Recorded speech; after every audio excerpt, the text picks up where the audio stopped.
everyone, Latrell here, and I am coming on here because I want to talk about something in my writing that I never thought that I was going to do. Now, I mentioned in a previous video regarding two things that I would not write about, and those two things were racism and writing dystopian. And obviously, that's out the window because I've done both. And the reasons why I didn't want to write at least about racism, because it's just too real and too painful to talk about.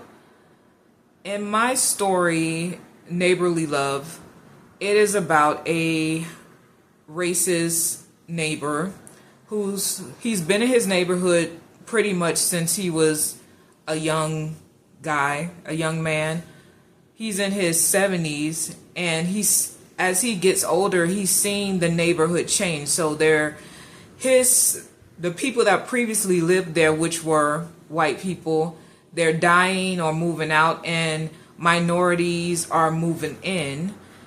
And he's not happy about it because he's just like, the neighborhood is just so changed, and he doesn't understand why these people are coming into his neighborhood. So he has a couple of black neighbors. He has Hispanic neighbors. His next door neighbors are two gay men, and he just starts terrorizing them. And he's been this way all his life. And there's a scene in there where there's a flashback to when he encountered a young black boy just sitting on the bus stop reading. And he comes up to, he's in his truck, and he comes up to the boy and like trying to scare him and stuff. And the boy gets scared. He jumps up and starts running. And Gunther Raymond, who is the white male character, he's chasing after him. And the boy goes into the woods, and unfortunately, he falls off a cliff. I'm trying not to get emotional, and passes away. So Gunther's responsible for it because he was chasing him for no reason at all, simply because he was racist. And Gunther, in that scene, he kind of had a little bit of remorse, but he still blamed the young boy for running. He says, "You shouldn't have ran," and then he goes back to his truck and leaves. He doesn't even call the cops or nothing.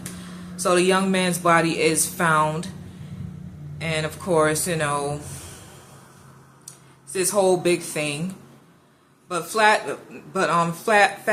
fast forward to the present day, and Gunther is terrorizing his neighbors.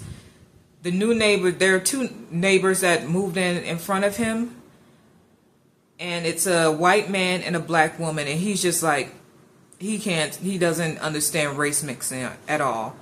But in the process, as Gunther is doing this, his body starts to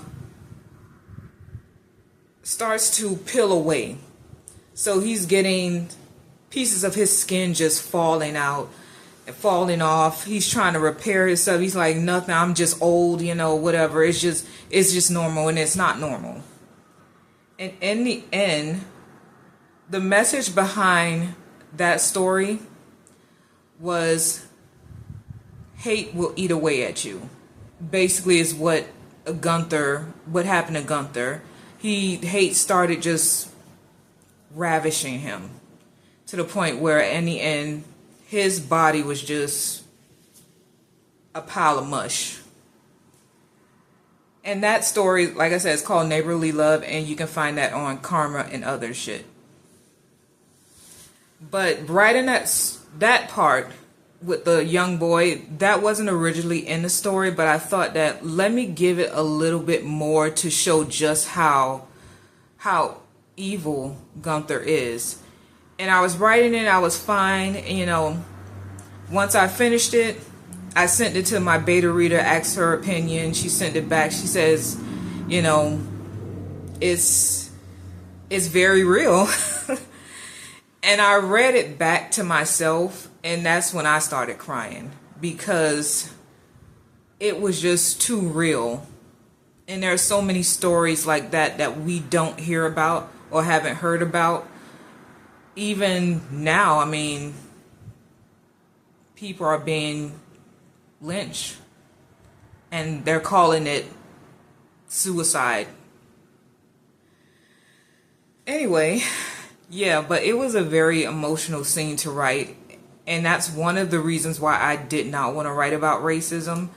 Another reason is I feel like it's such a commodity to, how would I say this, to publicize black pain, and I didn't want to do that. Of course, I ended up doing that, but that's the only story that's like that I've done. And it probably will be another while if I ever decide to do a story featuring stuff like racism like that, because like I said, reading it back, it was just a gut punch to me. It was a lot. It took me, I had to take a little while before I could even read it again. Now, let's talk about dystopia. As I'm thinking about my previous series, the Friend Trilogy, it kind of was going in a dystopian way. However, it didn't go full dystopia, because the robots like Trex weren't put out into the world. It was just Trex, and then Trex's band of merry robots. But my new series, Namara, is definitely gone in a dystopian way, especially book 2.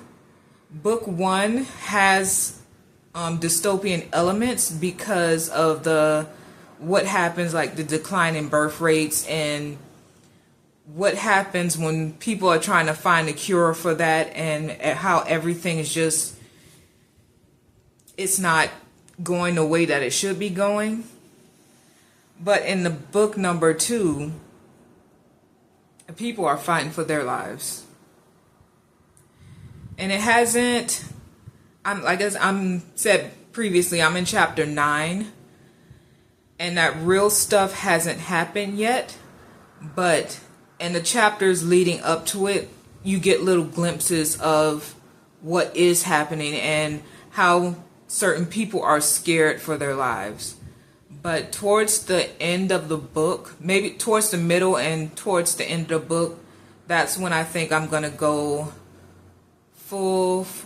not full-fledged, but it's definitely going to be a lot more dystopian than the beginning of the book and what happens in The Mother. And I was really thinking about, I'm like, wait a minute, this is a dystopian type of story. And I said I didn't want to do that, but here I am. I did it. Sometimes you can never say never. The reason why I didn't want to write dystopian is because it's like, it's a possibility of it happening, and that possibility, that's scary to me. Even if it seems so outrageous, you never know, it could happen. So I'm someone, I don't even watch dystopian movies, like I'm not interested. But here I am writing one. And yeah, especially in the times we are now, anything can happen. But that's it. That's what I wanted to talk to you all about. Thank you for watching. Please like, share, subscribe, comment. I would love to see your comments. If you have questions, please ask questions. I would love to answer them. And I'll see you next time. Thanks for watching. Bye.